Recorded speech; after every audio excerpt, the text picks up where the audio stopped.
Hey students, this is MITS Level A, semicolon 6.1. Make sure that you watch the video lesson and make sure you stick it out till the end to get some important information you might need. So go ahead and copy down the background knowledge. In what situations do we use a semicolon? There are 3 rules that we need to know for this unit. The first is you use a semicolon to join 2 independent clauses.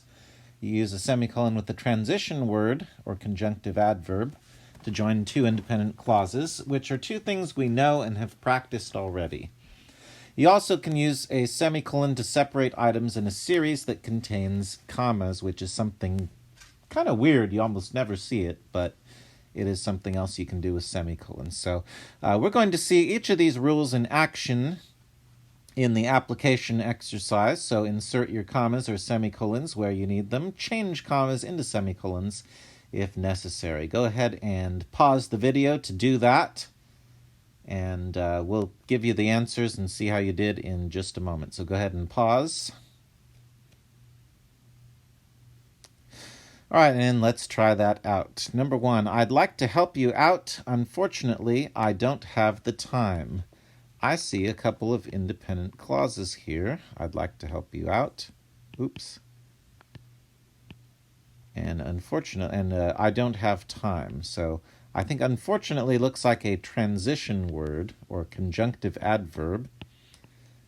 So I need to put the semicolon before the conjunctive adverb. Some people are putting it after, I have noticed. You put it before and then a comma to separate. So the semicolon serves to separate the 2 independent clauses, and you put a comma after this little transition word, and then you're good. So that was rule number 2. Check. Rule number 2. The writer's job is to write. The editor's job is to edit. Again, I see 2 independent clauses. It looks like we should separate them there. And we learned this when we covered run-ons, but you cannot just put a comma here when you have 2 independent clauses. A semicolon will work, though. So there's rule number 1, joining 2 independent clauses. All right, I think we had a sample sentence in the introduction that looked just like this, but let's try number 3. Joe has worked in Austin, Texas, Tulsa, Oklahoma, and Boise, Idaho. Problem here is all these units look the same. They all look the same, but some of them are cities, some of them are states. So you need to pair up the state with its partner, and the way I taught this in the introduction was to maybe make it into 3 different units here. So we've got Austin, Texas. That's one city-state combination. Tulsa, Oklahoma. That's another city-state combination. Boise, Idaho. That's another city-state combination. And now we have 3 items in a list. Leave those commas inside alone. They're already where they're supposed to be. But we need to change these commas that make them items in a series into semicolons. And then we are good to go. So if you put the semicolons after the city, don't do that. Don't do that. It goes after each unit that makes up an item in the series. Hopefully that makes sense to you. All right, so we are practicing this in number 4. We're practicing the comma fanboys with 2 independent clauses. We're practicing separating with a semicolon as well. So go ahead and pause the video to do that.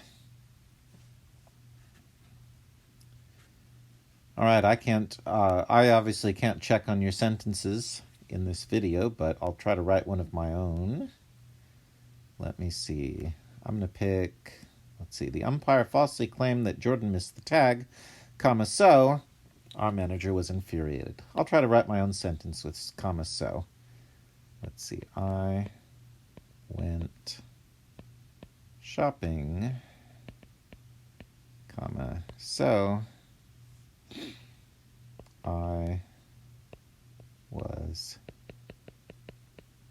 tired that evening. There we go. Again, if you have 2 independent clauses, like I went shopping, that could be its own sentence, or I was tired that evening. You can put them in the same sentence, but you have to connect them with either this or this. Let's try it with this.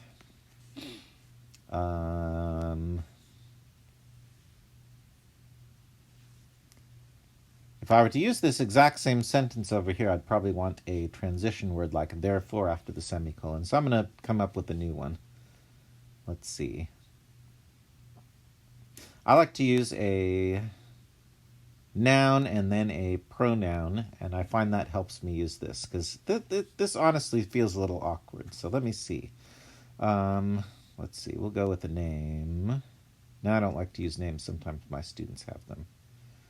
Mr. Clean. There we go. I'm in no way endorsing any type of cleaning product here. That just popped into my head. Mr. Clean cleaned the kitchen, semicolon.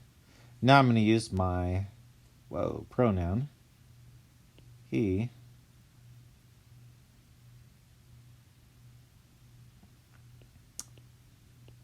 therefore felt good about himself. Because you kind of do when you're cleaning up, right? You clean something up, yeah, it's a nicer place to be now.